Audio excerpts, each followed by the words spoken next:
हर बार हम हरे कृष्ण महामंत्र के माध्यम से हमें पता चलता है कि नाम की महिमा ही है जिससे हम इस संसार से छूट सकते हैं। और महाराज जी ने भी जो आज आए थे, महाराज जी ने भी क्या बताया था? गौरांगेरा घाट। कौन सा घाट बताया था?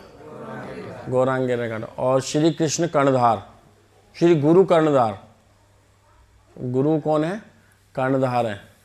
और हरे कृष्ण महामंत्र नाव है जिस पे हमें बैठना है। क्या चीज़ बताई थी? गौरांगेरा घाट।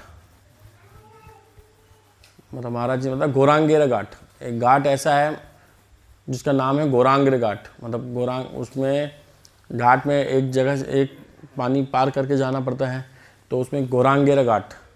उस गौरांगेरा घाट में क्या होगा कि जाएंगे तो चैतन्य महाप्रभु हमसे पैसे नहीं लेंगे, कुछ भी नहीं लेंगे, फ्री में आपको इस संसार इस नदी से उस तरफ, इस छोर से दूसरे छोर तक हमको छोड़ देंगे।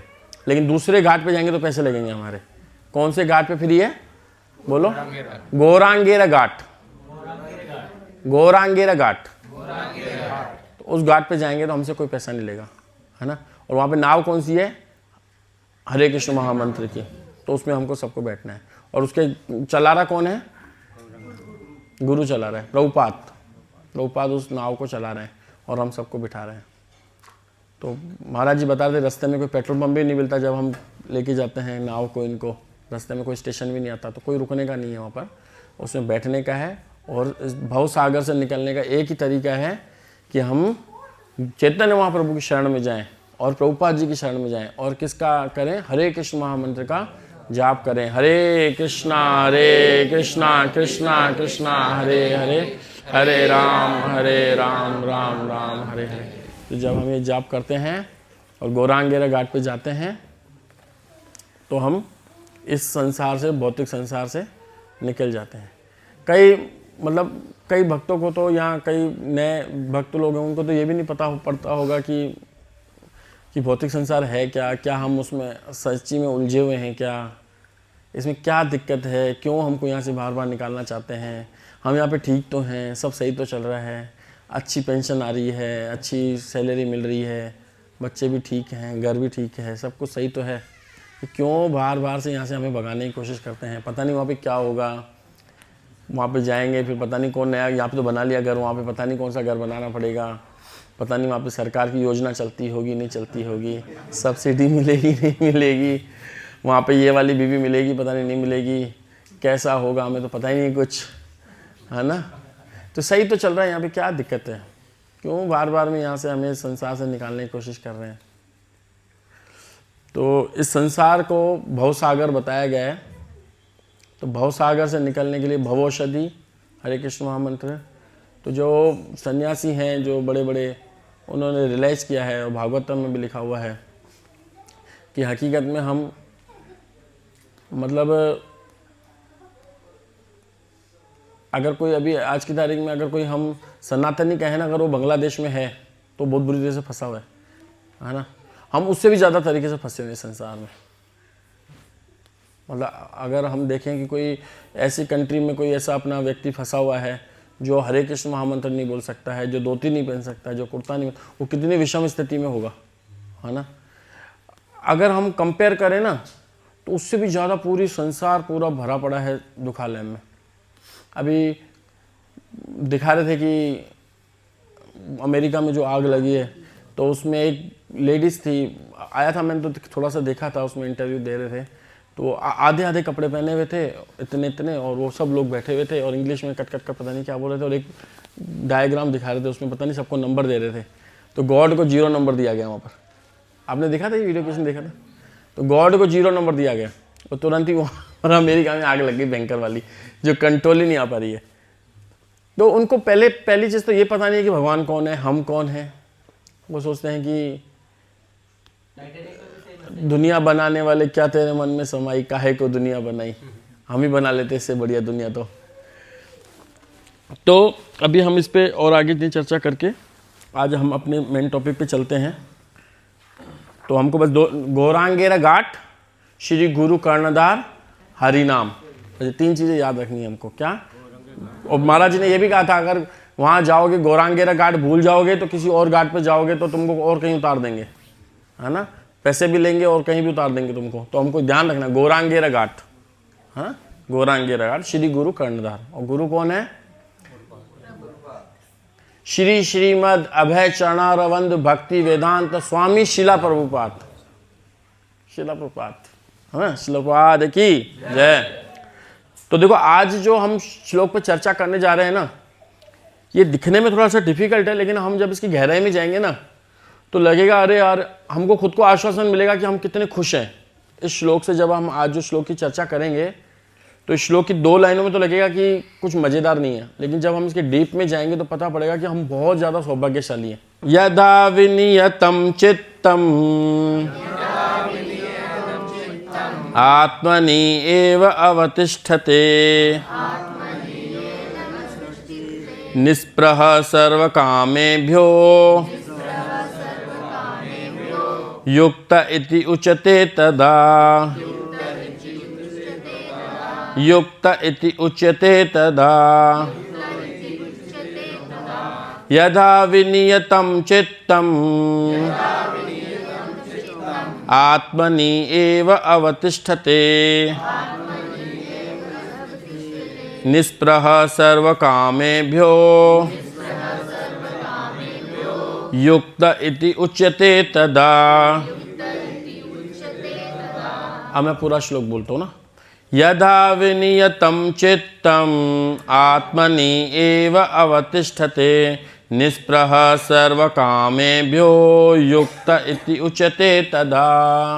तदा यदा जब, विनियतम विशेष रूप से अनुशासित, चित्तम मन तथा उसके कार्य, आत्मनि अध्यात्म में, एव निश्चय ही, अवतिष्ठते स्थित हो जाता है, निस्पृह आकांक्षा रहित, सर्व सभी प्रकार की, कामेभ्य भौतिक इंद्रिय तृप्ति से, युक्त योग में स्थित, इति इस प्रकार, उच्यते कहलाता है, तदा उस समय।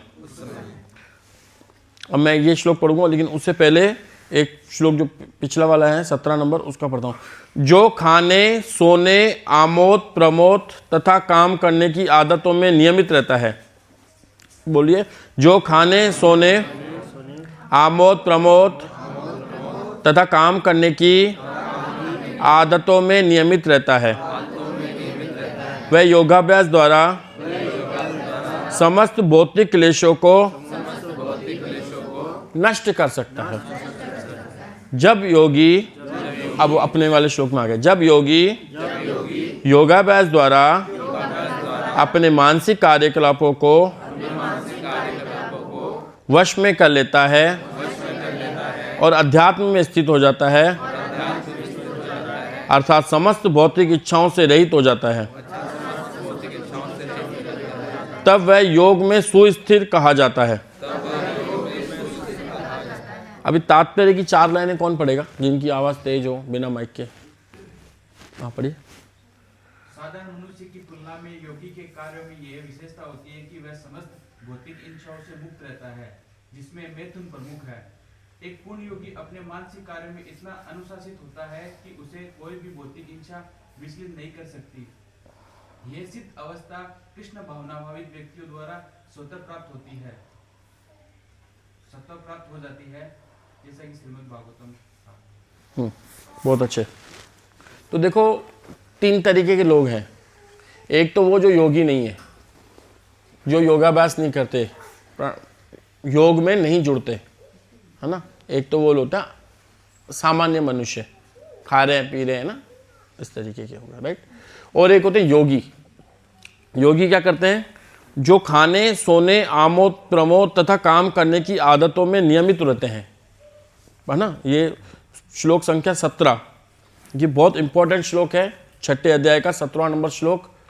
इसी पे ही वहाँ पे चर्चा हुई थी मेहता कॉलेज में, है ना, इसी श्लोक पे।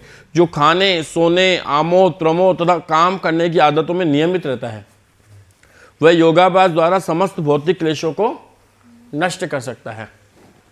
तो भौतिक क्लेश जो होते हैं ना, भौतिक क्लेश क्या होते हैं कि हमारे मन के द्वारा आध्यात्मिक और आदिदेविक, ये 3 प्रकार के कष्ट होते हैं। कौन कौन से होते हैं? आदिदेविक कौन से होते हैं? जो देवताओं द्वारा देते हैं। जैसे अभी इतनी ठंड पड़ रही है, अच्छी नहीं लग रही हमें ना, ये देवताओं द्वारा, इसमें आप कुछ नहीं कर सकते, सरकार कुछ नहीं कर सकती, कोई कुछ नहीं कर सकता। ये ठंड सहन करनी है तो करनी है ना। फिर ये मई जून की गर्मी आएगी तो उसमें जो सूर्य तपता रहेगा तो उसमें भी आप कुछ नहीं कर सकते, गवर्नमेंट कुछ नहीं कर सकती। हमको तपना है तो तपना ही पड़ेगा, ठीक है ना। तो आदिदेविक और आध्यात्मिक, अपने मन से हम कई बार दुखी हो जाते हैं, होते हैं ना, सबसे ज़्यादा हम अपने मन से दुखी होते हैं, है ना। और आध्यात्मिक, आदिदेविक और आदि भौतिक कौन से? जो एक जीव जो दूसरे जीवों के द्वारा कष्ट देता है ना। पड़ोसी कष्ट दे देंगे, स्टाफ कष्ट दे देगा, जो हमें दूसरों के द्वारा कष्ट से मिलते हैं, है ना। एक जीव जब दूसरे जीव को कष्ट देता है, तो जैसे मच्छर हैं, ये हमें कष्ट देंगे। कभी रात के टाइम पे गली में तेज भगा के जब कुत्ते पीछे पड़ जाएंगे, ये एक जीव के द्वारा दूसरे जीवों को कष्ट है, ये है ना। जो अभी हम सोच रहे थे ना पहले, जब हमारी चर्चा चल रही थी, हम खुश तो हैं, अच्छी सैलरी तो आ रही है, अच्छी पत्नी तो है, अच्छे बच्चे भी भगवान ने दे दिए, एक लड़का एक लड़की, और क्या चाहिए, है ना। वो भी बिना किसी सीजरियन अच्छे से बच्चे हो गए, और वाइफ की भी अच्छी जॉब है, वो भी 50, 60, 70 हज़ार रुपये कमा के आती है, पति भी बढ़िया कमा के आता है, घर में मम्मी पापा की हैं, बच्चों की देख रेख वो कर लेते हैं, अभी तक उनको कोई बीमारी नहीं हुई है, वो अच्छे से चल रहे हैं, पूरा घर का ध्यान रखते हैं, घर भी बहुत बड़ा सुंदर है हमारे पास, कोई दिक्कत ही नहीं है। फिर हमको बार बार निकलने के लिए क्यों कहते हैं? तो उनके पास क्या रहता है? आदिदेविक, आदि भौतिक और आध्यात्मिक प्रकार के कष्ट रहते हैं। अभी हमने आदिदेविक कौन से कहे? जो प्रकृति हमें देती है। चलो ठीक है, ये ठंड भी हम सहन कर लेंगे, लेकिन कभी कभी यहाँ पे भारत में तो नहीं आते, लेकिन अमेरिका में कभी रीटा, कभी क्या क्या नाम, कैटरीना, सैनोरीटा, पता नहीं क्या क्या उधर आते रहते हैं। अपने भारत में नहीं आते ना माता जी इतने? कभी कोई आया? कमला, विमला है? नहीं है ना। यहाँ पे कभी कोई इक्का दुक्का आ जाए तो आ जाए, लेकिन अमेरिका में ये बात रहती है। देखो अभी आग लग गई, है ना, तो वहाँ पे ये कष्ट चलते रहते हैं, ठीक है ना। ये आदिदेविक होते हैं। कभी अतिवृष्टि हो जाएगी, कभी अनावृष्टि हो जाएगी, सूखा पड़ जाएगा, कभी बहुत ज़्यादा वृष्टि हो जाएगी, सब फसल खराब हो जाएगी, है ना। आदिदेविक, आदि भौतिक, जो दूसरों के द्वारा हमें कष्ट देंगे। हम न चाह करके भी भौतिक संसार में हैं, कलयुग में हैं, तो झगड़े होते रहेंगे, न चाह करके भी। कोई नहीं चाहता है फिर भी झगड़े होते रहेंगे, कोई भरोसा नहीं है। सुबह पहले आप घर से बाहर निकलो और पड़ोसी से झगड़ा हो जाए, होता भी होगा, ठीक है ना। खैर अब तो जेडीए ने 30-30, 40-40 फीट रोड दे दिए। पहले 20-20 फीट होते थे, तो गली में इस घर में बात होती थी तो दूसरे घर में पता चलता, तुरंत बाहर आता था झगड़ा करने की, तुमने मेरे लिए ऐसे बोला है। छोटे छोटे घर होते थे, गली से मिले हुए होते थे, तो ये कई प्राय देखने को मिलता था। आदिदेविक, अब तो कैमरे वैमरे लग गए हैं तो बाहर से पहले सतर्क हो जाता है। नहीं तो पहले कई बार ऐसा हुआ था, पहले 2 माताएं बात कर रही थी, तीसरी के बारे में तीसरी आ गई, उसी के बारे में चर्चा चल रही थी, खूब भयंकर झगड़ा हुआ था हमारे पड़ोस में। मतलब 2 माताएं बात कर रही थी तीसरी माता के बारे में, तो तीसरी माता आगे वो भी चुपचाप सुन रही मेरे बारे में। पूरी जब चुप हो गए तो बोले कि बताओ क्या बोल रही हो। खूब अच्छा सा खासा वहाँ पे ऐसा हुआ था। तो ये ऐसे चलता रहता, आदिदेविक, आदि भौतिक और आध्यात्मिक अपने मन के द्वारा। चलो ठीक है, अपने मन में हमको कष्ट मिलता रहता, अरे क्या हो गया, जो हमने सोचा था वो हमारे साथ हुआ नहीं, है ना। मेरे को इतना कम, इसको इतना ज़्यादा क्यों। चाहे स्टूडेंट्स के साथ भी लगा रहता है कि हमारे पास इतने नंबर कम क्यों हैं, उसके इतने ज़्यादा क्यों हैं, मेरे को ज़्यादा मिलने चाहिए थे, मैंने इतनी अच्छी उम्मीद लगा के रखी थी, है ना। बड़ों के साथ ऐसा रहता है कि यार मेरी सैलरी कम क्यों, इसकी ज़्यादा क्यों, इसका बिजनेस अच्छा क्यों, मेरा कम क्यों, है ना। फिर बुढ़ापे में आ जाए तो इसका बच्चा तो इतना अच्छा है, इसकी बहू तो इतनी अच्छी है, ये इनको बिठा के खिला रहे हैं, हमको तो ऐसा सुख मिल नहीं रहा है। तो ये कंपैरिजन चलता रहेगा, ठीक है ना। ये दुख लगे रहेंगे हमेशा ना, आदिदेविक, आदि भौतिक और आध्यात्मिक। तो जो खाने, सोने, आमोद प्रमोद तथा काम करने की आदतों में नियमित रहता है, वह योगाभ्यास द्वारा भौतिक क्लेशों को नष्ट कर सकता है। तो भौतिक क्लेश ये होते हैं जो मन के द्वारा मिलते हैं। यहाँ पे मन का दिया गया, तो जिसका मन संतुष्ट है, मन बिल्कुल संतुष्ट है जिसका, वो व्यक्ति संसार में सुखी रह सकता है।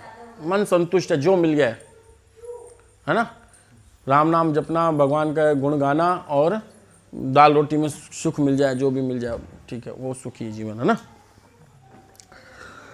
तो वो कैसे मिलेगा? मन को संतुष्ट करने का क्या कैसे? तो योगाभ्यास से आदमी मन को क्या करता है? एक ध्यान लगाता है, मन को एक यहां वहां भगाने से रोकता है। किससे होता है? योगाभ्यास से, ठीक है ना। अब योगाभ्यास में देखो, आपने नीचे की लाइन पढ़ो वापस, किस व्यक्ति ने पढ़ी थी?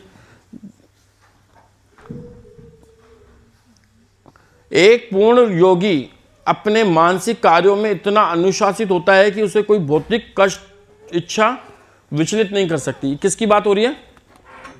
एक पूर्ण योगी की, कोई छोटे मोटे योगी की नहीं। कौन से योगी की? एक पूर्ण योगी जो होगा वो क्या होगा? उसको कोई भी भौतिक इच्छा विचलित नहीं कर पाएगी।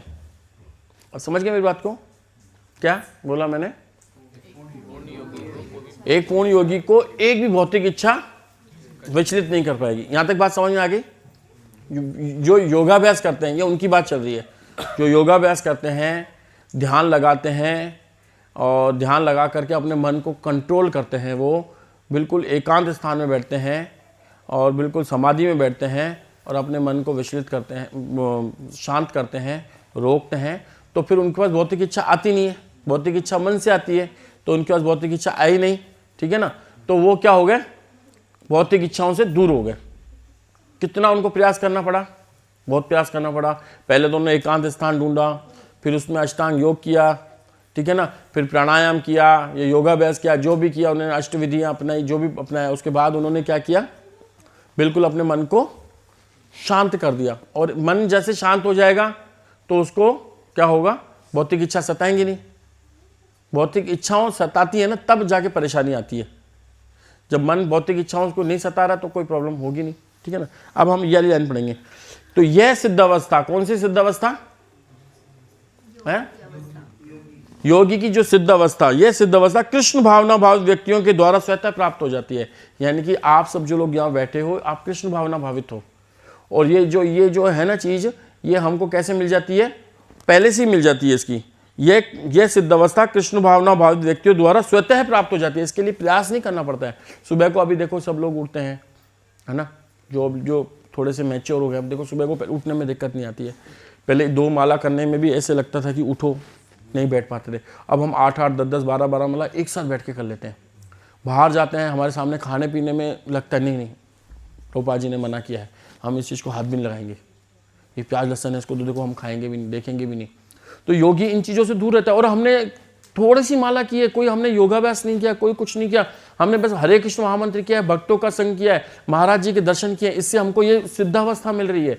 ये सिद्धावस्था है।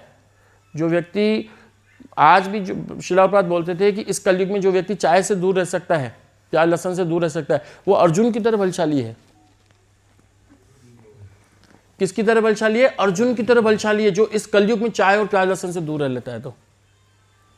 तो ये जो योगी जो अपने मन को कंट्रोल कर रहा है, उतना मन कंट्रोल तो हमने हरे कृष्ण महामंत्र जप करने से हमको ये सिद्धावस्था तो पहले ही प्राप्त हो गई। यानी कि हम योगी तो बन चुके हैं पहले से, अब हमको कृष्ण भक्त बनना बाकी है। राइट।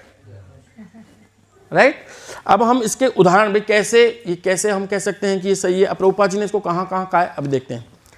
जब आप भगवत ये कृष्णा बुक पढ़ियोगे ना, जब आप, तो कृष्णा बुक में 7वें चैप्टर में क्या लिखते हैं प्रभुपाद जी? देखो, कृष्ण भावनामृत में अष्टांग पद्धति का स्वयं अभ्यास होता है। ये जब आप 7वां अध्याय पढ़ोगे, इसका मतलब क्या है? हाँ, अष्टांग योग पद्धति का स्वयं अभ्यास होता है, क्योंकि इस अंतिम लक्ष्य की पूर्ति होती है। यम नियम आसन प्राणायाम प्रत्याहार धारणा ध्यान तथा समाधि के अभ्यास द्वारा धीरे धीरे प्रगति हो सकती है, किंतु भक्ति योग में तो ये प्रस्तावना के स्वरूप है। हाँ, किंतु भक्ति योग में तो ये प्रस्तावना के स्वरूप है। इसकी लाइन ये क्या है, मतलब ये बताइए आप हमें। कोई भी बुक में प्रस्तावना शुरुआत में होती है, जो हमारे पूरे बुक में जो होता है उसका पूरा गाभा बोल सकते हैं, या पूरा जो सार जो है वो प्रस्तावना में होती है। तो यहाँ पे यही बताया है कि कृष्ण भावनामृत में जो अष्टांग पद्धति से जो ये अभ्यास, ये अष्टांग योग जो करते हैं वो तो हमारे लिए वो प्रस्तावना के रूप में है। देखो कितना प्रभुपाद ने अच्छा लिखा है। मतलब ये जो ध्यान योग, ज्ञान योग, भक्ति योग नहीं, ध्यान योग, ज्ञान योग, ये जितने भी होते हैं, प्राणायाम, यम, अत्याहार, ये सब हमारे लिए क्या है? एक प्रस्तावना है। मतलब उस स्टेज को हम पार कर चुके हैं, राइट माता जी, है ना? ये प्रभुपाद जी कह रहे हैं 5वें अध्याय में, भगवद गीता के 5वें अध्याय के लास्ट वाले 5.29 नंबर श्लोक जो हमने लास्ट टाइम पढ़ा था ना, क्या था वो? भोक्तारम यज्ञतपसाम सर्वलोक महेश्वरम सूरदम सर्वभूतानां ज्ञात्वा माम शांतिं रक्षति। उसमें लास्ट में उन्होंने श्लोकपाद जी ने ये चीज़ क्लियर की है कि जो कई लोग, हम जैसे अभी हम हरे कृष्ण महामंत्र जप कर रहे हैं ना, हरे कृष्ण महामंत्र का जाप कर रहे हैं, 4 नियमों का पालन कर रहे हैं, और हम गली से कहीं जा रहे हैं और कहीं हमको कुछ लोग ऐसे 5-7 लोग दिखे प्राणायाम करते हुए, ऐसे करते हुए दिखें, तो हमको लगे यार हम तो ऐसा कुछ कर नहीं रहे, ये तो करें। तो यानी कि हम ये सब कुछ कर चुके हैं। ये हमारे लिए प्रस्तावना के स्वरूप है। वो उन चीज़ों को रोकने का प्रयास कर रहे हैं, मन को रोकने का प्रयास कर रहे हैं। हमने अपने मन को पहले ही रोक लिया है। क्या ये कम बात नहीं है? शनिवार के दिन, शुक्रवार के दिन हम अपने आप का पूरा समय यहाँ वहाँ पर इंद्र तृप्ति को छोड़ करके यहाँ आते हैं। ये कम बात है? कलयुग में हम अपने पूरे समय को चाहे तो इंद्र तृप्ति कर सकते हैं ना, चाहे तो किसी मूवी को देख सकते हैं, नेटफ्लिक्स, अमेजोन पे जाकर के मूवी देख सकते हैं, 2-3 घंटे की फ्लाइट बंद करके आराम से सर्दी में कंबल ओढ़ करके। क्यों हम कष्ट भोगते हुए आ रहे हैं? कोई मोटरसाइकिल से आ रहा है, कोई इतना दूर से आ रहा है, तो क्या ये मन पे नियम संयम नहीं है? तो हमने अपने मन को कंट्रोल किया है ना। तो योगी तो केवल मन को कंट्रोल करके केवल एक जगह रोक सकता है। हम अपने मन को एक जगह न रोक करके यहाँ से हटा करके उसको कृष्ण में लगाते हैं। कृष्ण भावना भावी व्यक्ति क्या करता है? अपने मन को इन भौतिक विचारों से हटा करके अपने तक ही सीमित रखता है। एक योगी, उसको पता नहीं है कि भगवान कौन है। वो सोचते हैं कि अगर मैंने अपनी भौतिक ताप हैं, इनसे अगर मैंने अपने आप को रोक लिया तो मैं ठीक हूँ, कितना मैंने बड़ा कर लिया। लेकिन शुद्ध भक्त क्या करता है? यहाँ से अपने आप को रोकता है और अपनी श्रद्धा को वहाँ से निकाल करके कृष्ण के चरणों में लगाता है। तो हमको क्या मिलता है? उसको तो सुख मिलता है, भौतिक सुख मिलता है उनको, और हमको क्या मिलता है? भौतिक आनंद और आध्यात्मिक आनंद। क्यों? क्योंकि आध्यात्मिक आनंद क्या है? भगवान श्री कृष्ण की लीलाओं में जब हम प्रवेश करते हैं, जब हम सुनते हैं किसी महाराज से, जब हम भागवतम पढ़ते हैं, जब श्रीमद् राधा गोविंद महाराज जी का प्रवचन सुनते हैं, जब किसी ऐसे भक्ति आश्रय वैष्णव स्वामी महाराज का प्रवचन सुनते हैं, और कोई व्यक्ति ध्यानपूर्वक जब सुनता है तो उसके मन में जरूर आएगा कि उसको लगता है लाइव रिकॉर्डिंग चल रही है, कि वृंदावन में कृष्ण बलराम खेल रहे हैं, एक वो असुर आता है उनको मारने के लिए, पूतना आती है, तो हमको पूरा ऐसे होता है कि घर है, भगवान श्री कृष्ण एक पालने में बैठे हैं और है ना पूतना एकदम से आ रही है और सब लोग देख रहे हैं कि वो अंदर जा रही है, तो हमको ऐसे लगता है कि लाइव रिकॉर्डिंग चल रही है हमारे में। तो वो जो समाधि है वो आनंदित समाधि है। वो किन्हीं को आप सोचोगे अरे प्रभु जी आपने तो बोल दिया, हमको कैसे माने? अब इसका एक उदाहरण है इसमें दिया हुआ है नीचे। किसका उदाहरण है? अम्बरीश महाराज जी का। अम्बरीश महाराज जी कौन थे? पूरे 7 द्वीप के राजा थे। प्रधानमंत्री नरेंद्र मोदी को केवल एक छोटे से टुकड़े के हैं, फिर पुतिन दूसरे के हैं, ऐसे करके ना।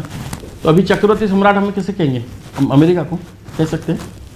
नहीं कह सकते ना। तो वो चक्रवर्ती सम्राट थे, मतलब पूरी पृथ्वी पर केवल उन्हीं का शासन था और किसी का शासन नहीं था। पूरी पृथ्वी पर 7 द्वीप राजा अम्बरीश के। और राजा अम्बरीश किसके भक्त थे? भगवान कृष्ण के भक्त थे। तो भगवान श्री कृष्ण के भक्त थे, और वो जब भी दान देते थे ब्राह्मणों को तो गौवे दान देते थे। गौवे दान देने के बाद, और गौएं भी ऐसे नहीं केवल दुबली पतली है ना, कमजोर, ऐसी नहीं, हट्टी कट्टी, जिनके थनों में दूध होता था। अभी तो दान कौन सी करते हैं हमारे घर पे? पहले बात तो गाय दान होती नहीं है, होती भी तो गांव में करते भी होंगे, तो वो वाली गाय दान करते हैं जो दूध नहीं दो, कुछ ऐसा दो, ऐसे ब्राह्मणों को पकड़ा देते हैं, पकड़ हमारा नाम हो जाए बस। लेकिन महाराज परीक्षित कौन सी गाय देते थे? जिनके थनों में दूध रहता था और सींगों में गोल्ड, थुर्रों और जो पैरों में भी गोल्ड, ऐसी गाय महाराज अम्बरीश महाराज दान करते थे। उनको पता था कि ब्राह्मण ऐसे हैं जिनको हमें दान करने से हमें मिलेगा। और उन्होंने क्या किया, 1 साल तक क्या किया, एकादशी व्रत का पालन किया और द्वादशी व्रत को बहुत अच्छे से पालन किया। हम तो क्या पालन करते हैं, एकादशी हमारी हकीकत में देखा जाए तो एकादशी नहीं होती है हमारी, वो फिस्ट एकादशी होती है हमारी। हम उसमें एक जैसे और दिनों में कुछ नॉर्मल प्रसाद बनता हो, इस दिन तो बढ़िया बनता है प्रसाद, खीर भी चाहिए, ये भी चाहिए, वो भी चाहिए, तो बहुत बढ़िया तरीके से हमारा फीस्ट होता है एकादशी का। लेकिन महाराज अम्बरीश ने ऐसा फास्ट नहीं किया था, उन्होंने निर्जल फास्ट किया था पूरा 1 साल तक और अपनी पत्नी के साथ में। अब मैं एक 9.4 भागवतम का एक भेज रहा हूँ, कोई एक जना पढ़े, देखो उसमें क्या हम एप्लीकेबल है क्या अभी के लिए, बातें नहीं करो पर पढ़िए, लेकिन परपट सब ध्यान से सुनना, सब अपने लिए ये अपने लिए है, ये खास करके पुरुषों के लिए है। एकादशी व्रत तथा द्वादशी व्रत रखने का अर्थ है भगवान को प्रसन्न करना। जो लोग कृष्ण भावनामृत में प्रगति करने के इच्छुक हैं, उन्हें एकादशी व्रत नियम पूर्वक रखना चाहिए। महाराज अम्बरीश की पत्नी भी राजा के ही समान सुयोग्य थी, इसलिए महाराज अम्बरीश के लिए अपने जीवन को गृहस्थी के कार्यों में व्यस्त रखना संभव हो सका। अतएव इस प्रसंग में तुल्यशीलिया शब्द अत्यंत महत्वपूर्ण है। जब तक पत्नी अपने पति के समान ही योग्य नहीं होती, तब तक गृहस्थी के कार्यों को चला पाना अत्यंत कठिन होता है। चाणक्य पंडित की सलाह है कि ऐसी स्थिति में मनुष्य को तुरंत ही गृहस्थ जीवन त्याग कर वानप्रस्थ या सन्यासी बन जाना चाहिए। समझ गए? माता यशे गृहे नास्ति भार्या चा प्रियवादिनी अरण्यम तेन गतव्यम यथारण्यम तथा गृहम।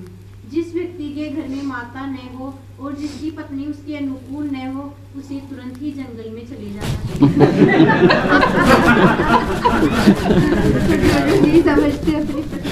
क्योंकि मनुष्य जीवन मात्र आध्यात्मिक प्रगति के लिए, अतएव उसकी पत्नी को इस प्रयास में सहायक बनना चाहिए, अन्यथा गृहस्थ जीवन की कोई आवश्यकता नहीं है। तो माताओं को अपने प्रभुओं को माला करने में हेल्प करनी चाहिए, उठाना चाहिए उनको। 4:30 बजे उठो, जप करो, क्योंकि माताएं जब प्रभु जब करेंगे तो माताओं को आधा फल मिलता ही है, भले माताएं करें नहीं करें, लेकिन माता की इतनी कर्तव्य बनता है कि उनको भक्ति में आगे बढ़ाएं। उठो, 4:30 बजे मंगला करनी है, उठो उठो उठो। तो वो उठेंगे तो फिर देख उन पर नज़र रखना चाहिए, माला कर रहे हैं नहीं कर रहे हैं, भागवतम पढ़ रहे हैं नहीं पढ़ रहे हैं, है ना। और उनके साथ उनकी खुद की भी हेल्प करनी चाहिए, उनको प्रसाद देना चाहिए। जब उनको पता चले आज प्रभु कुछ खा नहीं रहे, क्यों नहीं खा रहे हो, जरूर बाहर से कुछ खा के आए होंगे, आपने भगवान का प्रसाद नहीं लिया आज आपने, हैं, बाहर से कुछ ना कुछ खा के आए होंगे, तो उनको डांट लगाना चाहिए। फिर जब मैं घर में इतना अच्छा प्रसाद बना रही तो बाहर से खा के आने की आवश्यकता है ना। तो ये हमें पूरा ध्यान रखना चाहिए माताओं को। और जब माताएं ऐसा ध्यान नहीं रखें तो प्रभुओं को घर छोड़ देना चाहिए। इसका मतलब ये थोड़ी लिखा हुआ है ना, अगर ऐसी माताएं अगर हमारा ध्यान नहीं दे रही है तो भक्ति में अगर हमको आगे नहीं बढ़ा रही हैं, कोई अर्थ ही नहीं है गृहस्थ जीवन का। हाँ, जंगल में चले जाना चाहिए। अगर जंगल में नहीं भी जाए तो कम से कम भक्ति वृक्ष में आ जाना चाहिए, है ना। घर नहीं भी छोड़ पाए तो कम से कम हफ्ते में 1 दिन तो घर छोड़ना चाहिए, है ना, और भक्ति वृक्ष में आ जाना चाहिए। और साथ में अपनी भार्या को भी लेके आना चाहिए, जैसे भार्या अपनी पत्नी को। यहाँ पे तो सब गृहस्थ ही आते हैं ना, आप गृहस्थ हो, शुद्ध भक्त लोग गृहस्थ में आते हैं, ये प्रभु गृहस्थ हैं, इनकी तो शादी नहीं हुई अभी तक, तो पता नहीं शादी करेंगे नहीं करेंगे पता नहीं है। लेकिन इसमें ना ये पैरा में ये भी बताया है, हाँ, अगर उनकी पत्नी अनुकूल न हो, हाँ, तो सारे पति तो अपनी पत्नियों को अनुकूल नहीं समझते ना, तो आए दिन तो ताने मारते रहते, तो भक्ति में देखो भक्ति में अनुकूल होना चाहिए, भक्ति में अनुकूल होना चाहिए। बाकी और कामों में अनुकूल हो ना हो, लेकिन भक्ति में अनुकूल होना चाहिए। हाँ, भक्ति में अगर वो भी 16 माला कर रही है, माता जी भी, उनकी भी फिलॉसफी वही है कि मुझे भौतिक जगह से निकलना है, और प्रभु की भी वही है कि मुझे भौतिक जगह से निकलना है। फिर थोड़ा 19-20 हो तो उसको एडजस्ट करना चाहिए। मैं तो कर रही हूँ माला, 4 माला करती हूँ, तो 16 पे कब आओगे? तो प्रभु जी तो एक भी नहीं करते ना।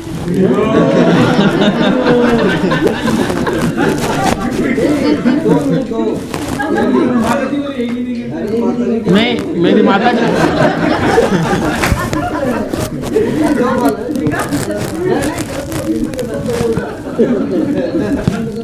दो करते हैं क्या माता जी? हैं? चार नहीं करते ना। अच्छा,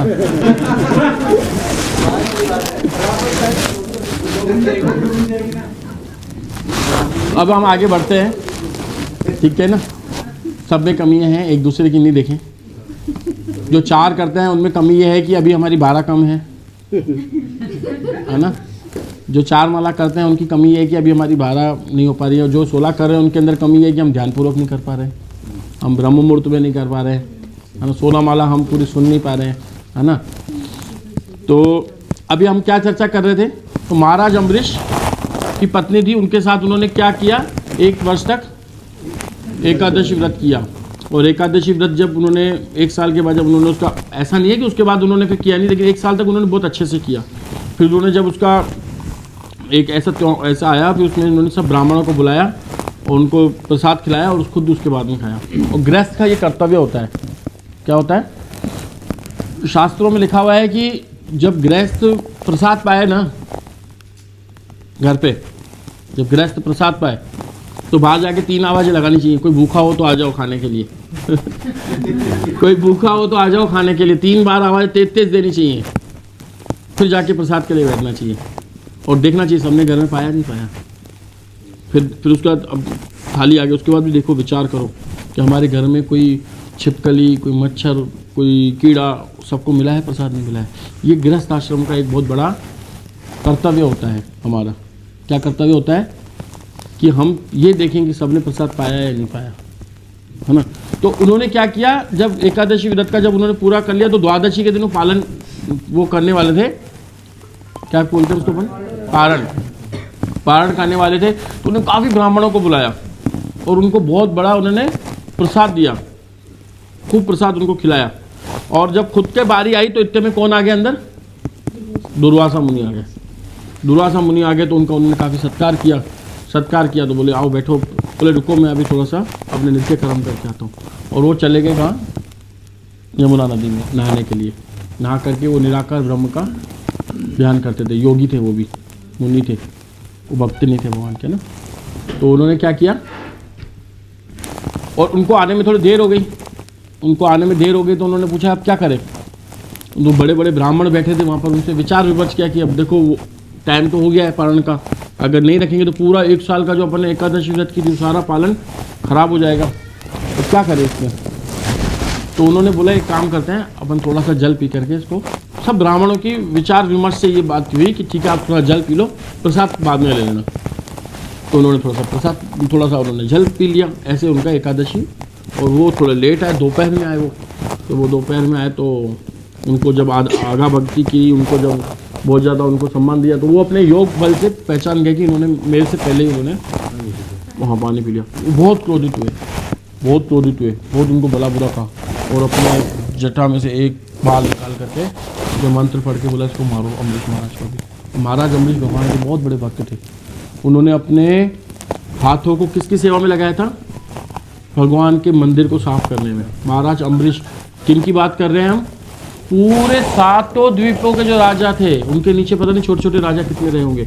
और वो महाराज अम्बरीश पूरे दुनिया को, जितने भी वहाँ पे जनता थी, प्रजा थी, सबसे एकादशी व्रत रखवाते थे। और एकादशी व्रत रखते थे लोग राजी खुशी। उस दिन कोई खाना पीना, घर पे चूल्हा नहीं चलता था किसी का। इतना बड़ा उनका, और ऐसा नहीं कि डर में नहीं, इतना उनके प्रति आजाद, जैसा आप कहोगे ना महाराज हम वैसा करेंगे। इतनी श्रद्धा थी उनकी महाराज प्रजा की, महाराज अम्बरीश के प्रति। जैसा आप बोलोगे वैसा करेंगे।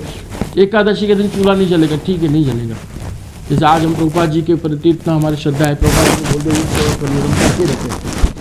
जैसे महाराज अम्बरीश क्या करते थे, पूरे प्रजा को एकादशी व्रत रखते थे। 7 द्वीपों में, 7 कॉन्टिनेंटल में ये चलता था। और उसके बाद अपने हाथों को और आंखों को किस में लगाते थे?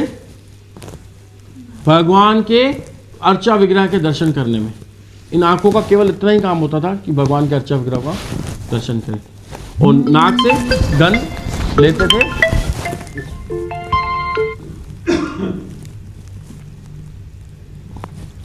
और पैरों के लिए तीर्थ यात्राओं में जाते थे, है ना। अपनी सारी इंद्रियों को उन्होंने क्या कर रखा था, भगवान की सेवा में लगा दिया। ऋषिकेश सेवनम भक्ति उच्चते, यही भक्ति है, इन इंद्रियों को भगवान की सेवा में लगाया जाए। तो वो तो कौन थे, भगवान श्री कृष्ण के महान भक्त थे विष्णु के, और ये कौन थे, एक निराकारी ज्ञानी भक्त थे, मुनि थे। और इन्होंने क्या, और भगवान ने उनसे खुश होकर के उनको अपना सुदर्शन चक्र भी दिया था, आपकी रक्षा करेंगे हमेशा। राजा महाराजाओं को शस्त्र अस्त्र रहते हैं उनके पास, तो भगवान कृष्ण ने उनको क्या दिया था, अपना सुदर्शन चक्र भी दिया था, बोले ये आपको रक्षा करेंगे। और जब दुर्वासा मुनि ने अपने एक बाल तोड़ करके एक मंत्र पढ़ा तो वो एक राक्षस बन गया, और राक्षस बना तो वो महाराज अम्बरीश को खाने के लिए दौड़ा। तो महाराज अम्बरीश ने क्या किया, हाथ जोड़ के भगवान की प्रार्थना करने लगे, जैसे द्रौपदी माता ने की प्रार्थना। तो तुरंत जो भगवान ने उनको सुदर्शन दिया था वो तुरंत एक्टिव हो गया, और उस राक्षस को मार दिया। और फिर भागे किसके पास, दुर्वासा मुनि के पीछे भागे। और ये दुर्वासा मुनि तो फिर वापस भागे, ब्रह्मलोक में गए, यहाँ वहाँ पृथ्वी की सारों जगहों पर गए, कोई उनको मतलब पनाह नहीं दे पाया। उसके बाद वो भागे कहाँ पर, ब्रह्मा जी का, ब्रह्मा जी ने मना कर दिया। शिव जी के पास गए, शिव जी ने मना कर दिया, बोले कैसे पंगा ले लिया तुमने भाई, इसको तो हम भी कंट्रोल नहीं कर सकते, जाओ विष्णु के पास जाओ। विष्णु के बाद, विष्णु में मेरे भक्तों के चरणों में अपराध मैं भी खुद भी माफ़ नहीं करता हूँ, मेरे चरणों में एक बार अपराध हो जाए तो मैं माफ़ कर दूँगा। भगवान कृष्ण के प्रति जब अपराध होता है ना, तो हरिनाम जब हम करेंगे ना, मतलब सेवा में अपराध हो जाएगा तो हम हरिनाम करेंगे तो उससे तर जाता है। लेकिन भगवान श्री कृष्ण के भक्तों के प्रति जब हमारा अपराध होता है ना, तो वो तरता ही नहीं है, ना ही परित्राण, कोई परित्राण नहीं। अभी हम इसको भी निकालते हैं भगवत उसमें से, वैष्णव में से। हरि स्थाने अपराधे तारे हरि ना, तुम स्थाने अपराधे नहीं परित्राण। भगवान श्री हरि के प्रति किए गए अपराधों से मुक्ति हरिनाम के द्वारा मिलती है। किंतु यदि कोई आपके चरणों में अपराध करे, यानी कि कोई वैष्णव गोस्वामियों के चरणों में अपराध करे, तो उस अपराधी से कदापि निस्तार संभव नहीं है, अपराध में निस्तार संभव नहीं है। इसलिए वैष्णव के प्रति हमारा, उन्होंने क्या किया, वैष्णव के प्रति अपराध किया, तो भगवान श्री विष्णु ने भी मना कर दिया। जब उनके धाम में पहुंचे तो बोला नहीं, मैं कुछ नहीं कर सकता हूँ। और वो वापस जब उनके पास आए और वैष्णव उनके अम्बरीश महाराज को मुझे माफ़ कर दो, तो बोले माफ़ी क्या कर, मैं तो कुछ मतलब उनके मन में उनके लिए कुछ था ही नहीं। बोले माफ़ी तो तब मांगो जब मेरे मन में कुछ हो, लेकिन मेरी तरफ से तो माफ़ हो। जैसे उन्होंने बोला ठीक है मेरी तरफ से माफ़ हो, तो सुदर्शन चक्र चला गया। यानी कि वैष्णव देखो कितने बड़े होते हैं, मतलब उनके प्रति इतना बड़ा, उनको मारने के लिए दौड़े, और वो उनके मन में एक रंच मात्र भी उनके लिए ये नहीं था कि अरे ये ऐसा कैसा हो रहा है, बल्कि उनको माफ़ और कर दिया। तो इससे हमें क्या पता चलता है कि जो योगाभ्यास वगैरह जो भी हम करते हैं, ये सारी स्टेज हमारे लिए प्रस्तावना स्वरूप है। जो कृष्ण भावनामृत में आ जाता है व्यक्ति, उसके लिए सारी क्या काय के लिए है, प्रस्तावना स्वरूप है, केवल एक प्रस्तावना है और कुछ नहीं है। मतलब ये सब चीज़ें हम कर चुके हैं। तो वो जो अपने आप को ध्यान में रखते हैं, तो हम अपने आप के ध्यान को रख चुके हैं। मतलब ये हम ध्यान, भगवान के नाम में हम ध्यान लगाते हैं, है ना, भगवान के प्रसाद में हम ध्यान लगाते हैं, हम बाहर का नहीं खाते हैं। ये एक योगी से भी, पूर्ण योगी से भी उच्चतर लक्षण होते। पूर्ण योगी हो गया, वो खाएगा, वो भगवान का प्रसाद नहीं खाएगा, वो क्या खाएगा, वो सात्विक खाना खाएगा, प्याज लहसुन नहीं खाएगा, वो सात्विक खाना खाएगा, लेकिन वो भगवान प्रसाद नहीं खाएगा। लेकिन हम जो होते हैं कृष्ण भावना भाव व्यक्ति होते हैं, जो वैष्णव होते हैं, वो क्या खाते हैं, भगवान का प्रसाद खाते हैं। उससे भी उच्चतर वो व्यक्ति अपने मन को रोक लेगा कि यहाँ नहीं भगाएगा, वहाँ नहीं भगाएगा, ऊपर नहीं भगाएगा, नीचे नहीं भगाएगा, दाएं नहीं बाएं नहीं, लेकिन हम चारों तरफ से रोक करके उसको कृष्ण की सेवा में लगा देते हैं, है ना। तो इसीलिए हमारा जो वैष्णव होते हैं, जो भगवान के भक्त होते हैं, ये इन योगियों से भी ऊपर होते हैं, है ना। तो किनको आज ऐसा लगा कि हम हरे कृष्ण महामंत्र करते हैं तो हम कितने सौभाग्यशाली हैं, कितने भक्तों को ऐसा लगता है, कितनों को ऐसा लगता है कि अरे यार प्रभु जी जबरदस्ती बुला लेते हैं, चले जाते। अभी तो शनिवार को आए थे, ये प्रभु जी का फिर फ़ोन आ गया, अब शनिवार मुँह पे आ गया, शुक्रवार का हो गया है। अरे अभी लगता है 1-2 दिन पहले तो शुक्रवार में होके आ गए थे, तो फिर फ़ोन आ गया प्रभु जी का, फिर शुक्रवार इतना जल्दी आ गया क्या, है ना। तो जैसे कि संडे का दिन बहुत जल्दी निकल जाता है, छुट्टी वाला दिन, लगता है अरे यार इतने जल्दी निकल भी गया पूरा दिन, ड्यूटी वाला दिन तो निकलता ही नहीं है। ये दिन तो इतना जल्दी निकल गया हमारा, है ना। तो वैसे ही जिनको भक्ति में रस नहीं है ना, उनको लगेगा अरे 7 दिन इतने जल्दी निकल गए, अब जाना पड़ेगा उधर। लेकिन कई भक्तों का मानना है, मैंने देखा है, आने में उनको जोर आता है, लेकिन यहाँ आते हैं ना फिर उनको लगता है हाँ अच्छा हुआ आ गया, अच्छा लग रहा है, अब आने के बाद अच्छा लग रहा है। घर से निकलने की थोड़ी वो जोरी सी रहती है, लेकिन उसके बाद यहाँ आने के बाद थोड़ा सही लगता है ना। हरे कृष्णा। तो किसी का कोई प्रश्न, किसी की कुछ टिप्पणी, कोई कमेंट्स हो तो पूछो, कोई प्रश्न हो तो। जैसे मान लीजिए किसी कैसे होगा फिर हाँ, उनसे माफ़ी मांगो, उनसे माफ़ी मांगो, तुरंत ही मांग लेनी चाहिए। और हम जैसे करते हैं ना, वांछा कल्पतरुभ्यश्च कृपा सिंधुभ्येव च पतितानां पावनेभ्यो वैष्णवेभ्यो, ये हम इसलिए करते हैं जाने अनजाने में हमारे किसी से कुछ प्रति अपराध हुआ हो तो उससे हम माफ़ी हमें मिलती रहती है। लेकिन अगर वैष्णव के प्रति कोई अपराध है अगर हमारा, तो तुरंत जा कर के उनके चरणों में गिर जाना चाहिए।